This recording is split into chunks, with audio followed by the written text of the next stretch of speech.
देखिए, तो अभी हम लोग क्वेश्चंस करने वाले हैं। मैंने क्वेश्चंस लिए हैं मैच दी फॉलोइंग और असर्शन रीजन वाले क्वेश्चन, ठीक है। तो अगर आप इस चैनल में नए हैं तो आप प्लीज सब्सक्राइब कर दीजिए और आप फ्री ऑन कॉस्ट बहुत सारे क्वेश्चंस प्रैक्टिस कर सकते हैं। और आपको वीडियो अच्छी लगे तो आप लाइक भी जरूर करिए, ठीक है। तो अभी देखिए क्वेश्चंस हम लोग स्टार्ट करते हैं।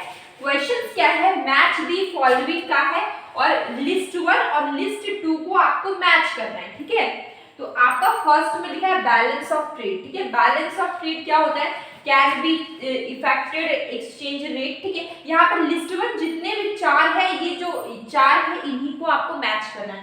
जो बैलेंस ऑफ ट्रेड होता है ये क्या, can be affected exchange rate, ठीक है। बैलेंस ऑफ ट्रेड क्या होगा, ये अफेक्ट होगा एक्सचेंज रेट से, सही बात है। तो ए का हमारा क्या हो गया, देखिए ए बी सी डी, आप ऐसे लिख लीजिए। ए का हो गया हमारा 1, ठीक है। बैलेंस ऑफ पेमेंट की बात करें, बैलेंस ऑफ पेमेंट क्या होगा, हम लोग नेक्स्ट पढ़ते हैं। Can not be affected exchange rate, ये एक्सचेंज रेट से अफेक्ट नहीं होता है, ठीक है। तो ये हमारा बी का हो जाएगा 2। Favourable balance of payment, favourable balance of payment कब होता है, जबकि आपका जो डेबिट साइड है और क्रेडिट साइड है दोनों इक्वल होगा। मतलब कि फेवरेबल बैलेंस ऑफ पेमेंट आपका एक्सपेंडिचर और इनकम क्या होगा, इक्वल होगा, तो उसको हम लोग बोलेंगे फेवरेबल बैलेंस ऑफ पेमेंट, ठीक है। तो देखिए यहाँ पर क्या लिखा है, डेबिट्स इक्वल्स टू क्रेडिट, ठीक है। जब आपका डेबिट्स इक्वल होगा क्रेडिट के तो ये आपका होता है फेवरेबल बैलेंस ऑफ पेमेंट। तो सी का हो जाएगा 3 और अनफेवरेबल बैलेंस ऑफ पेमेंट क्या होगा, जस्ट सी का अपोजिट, ठीक है। यहाँ पे क्या था, डेबिट्स की इक्वल हो रहा था क्रेडिट, तो होगा फेवरेबल बैलेंस ऑफ पेमेंट। जब इक्वल नहीं होगा तो होगा अनफेवरेबल बैलेंस ऑफ पेमेंट, ठीक है। तो यहाँ पे क्या, अनइक्वल डेबिट्स एंड क्रेडिट, मतलब कि अनइक्वल के इक्वल नहीं है डेबिट एंड क्रेडिट, तो ये क्या हो जाएगा अनफेवरेबल बैलेंस ऑफ पेमेंट। तो ये हो गया 4, ठीक है। तो हम लोग ने इसको सॉल्व किया तो आंसर क्या है 1 2 3 4। तो हम लोग देखेंगे ऑप्शन में जहां पर भी ये होगा वो करेक्ट ऑप्शन होगा। तो फर्स्ट देख रहे 3 2 1 4, ये करेक्ट है। सेकंड है 3 1 2 4, ये भी करेक्ट है। 1 2 3 4, सी इज करेक्ट, ठीक है। सी आपका करेक्ट आंसर हो गया, ठीक है। सी आपका क्या हो गया, करेक्ट आंसर हो गया। अब हम लोग नेक्स्ट आते हैं। असर्शन रीजन वाले क्वेश्चंस है जो कि आपको कहीं बुक में या कंसेप्ट से या ऐसा कुछ नहीं है, बस आपको थोड़ा सा माइंड का यूज करना है, ठीक है। क्वेश्चन क्या है, Delhi has very high density of population, ठीक है। तो दिल्ली में बहुत ज्यादा पॉपुलेशन है, ठीक है। क्यों है, people from rural areas are migrating to Delhi, ठीक है। क्योंकि बहुत सारे लोग रूरल एरियाज की वो माइग्रेट कर रहे, दिल्ली जा रहे, ठीक है। इसलिए दिल्ली का जो पॉपुलेशन है डेंसिटी वो ज्यादा है, ठीक है। तो क्या ये दोनों सही है, सही है कि नहीं वो आपको बताना, ठीक है। तो दिल्ली में ज्यादा पॉपुलेशन है, सही बात है। और पीपल आर, जो रूरल एरिया के लोग हैं वो क्या करते हैं, जाते हैं काम ढूंढने के लिए जाते हैं, ठीक है। तो ये सही बात है, ए और B both are correct and A is correct explanation of A, ठीक है। इसका आंसर हो जाएगा आपका बी, इसका आंसर हो गया बी। नेक्स्ट क्वेश्चन जो है वो मनी चैप्टर से, ठीक है।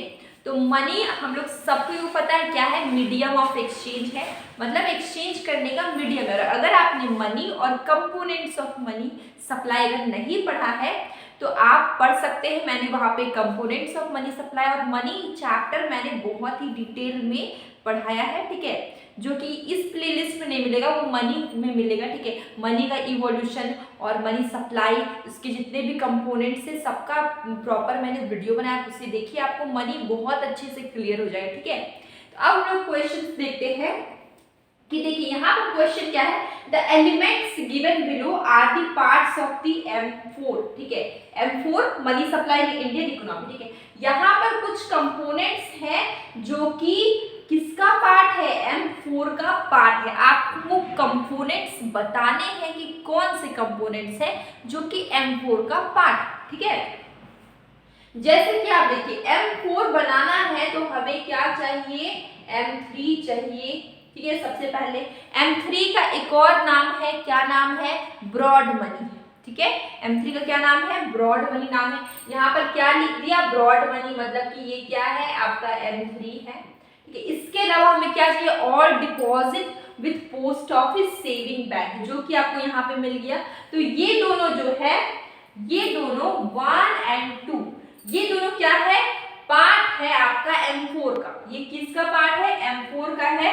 इसका आंसर क्या होगा, 1 and 2। Answer will be 1 and 2। Broad money जिसको हम लोग M3 भी बोलते हैं, और all deposit with post office saving banks, ये भी पार्ट है। तो ये दोनों क्या है, पार्ट है M4 का, ठीक है, M4 का पार्ट। इसका आंसर होगा 1 and 2। Answer will B A both 1 and 2। Answer will B A both 1 and 2। ठीक है, कोई भी दिक्कत, कोई भी कंफ्यूजन हो, आप प्लीज कमेंट बॉक्स में जरूर लिखिए। और अगर आपने मनी चैप्टर नहीं पढ़ा है या कंपोनेंट्स ऑफ मनी सप्लाई नहीं पढ़ा है, प्लीज आप देख लीजिए, आपको प्रॉपर वीडियो मिल जाएगा जिसमें आपको पूरा मनी सप्लाई का कंपोनेंट, मनी सप्लाई और मनी चैप्टर भी अलग से मैंने वीडियो बनाया हुआ है। ठीक है, अब हमारा क्वेश्चन क्या है, which of the following is broad money M3। ठीक है, यहाँ पर हम लोग ने देखा ब्रॉड मनी, यहाँ पे M3। ठीक है, अब ब्रॉड मनी हम लोग बार बार बोल रहे हैं, तो मैं आपको पढ़ा चुकी हूँ। प्लीज मुझे कमेंट करके बताइएगा कि what is narrow money. Narrow money अगर नहीं बताइए तो बताइए नैरो मनी को हम लोग क्या बोलते हैं, M1 M2 M3 M4 क्या बोलते हैं। ठीक है, आप कमेंट में जरूर लिखिएगा। ठीक है, तो देखिए अब क्वेश्चन क्या है, which of the following is broad money M3 in India. ठीक है, तो currency with public demand deposit in the banks. ठीक है, ये आपका broad money currency with public या demand deposit, currency demand deposit दोनों मिलके बनता है M3,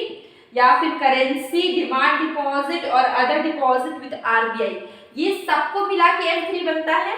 या नेक्स्ट आते हैं हम लोग करेंसी डिमांड डिपॉजिट और टाइम डिपॉजिट, क्या करेंसी को, डिमांड डिपॉजिट को, टाइम डिपॉजिट को मिला के क्या हमारा M3 बनता है, नहीं बनता है। देखिए currency demand deposit, time deposit, other deposit, ये सब कुछ मिल जाएगा। करेंसी भी होगा, डिमांड डिपॉजिट भी होगा, टाइम डिपॉजिट भी होगा, सब कुछ मिला के क्या बनता है हमारा M3 बनता है। इसलिए इसका नाम क्या है, ब्रॉड मनी है। मैंने सवाल पूछा है कमेंट बॉक्स में, व्हाट इज नैरो मनी। ठीक है, तो आपको क्या चीज समझ में आया कि M3 क्या है, इसमें करेंसी भी आ जाएगा, इसमें डिमांड डिपॉजिट भी होगा, इसमें टाइम डिपॉजिट भी होगा, इसमें अदर डिपॉजिट भी होगा। तो ये सबका मिक्सचर, ये सब कुछ मिला के हमारा बनता है M3, जिसको हम लोग ब्रॉड मनी भी बोलते हैं। ठीक है, तो answer will B D. Answer क्या हो गया आपका, डी हो गया। इसी के साथ आज का सेशन मैं एंड करती हूँ, और आज का क्वेश्चन है आपके लिए कि आपको बताना है नैरो मनी कौन सा है, M1 M2 M3 M4, किसको हम लोग नैरो मनी बोलते हैं। मैंने बताया हुआ है, आप बताइएगा जरूर। ठीक है, तो अब हम लोग कल मिलेंगे न्यू वीडियो के साथ, और मैं डेली क्विज के क्वेश्चंस मॉर्निंग इवनिंग में अपलोड करती हूँ, जो कि आपकी शॉर्ट वीडियो में आते हैं, तो उससे भी देखा करिए, आपको जरूर ही बेनिफिट्स होंगे।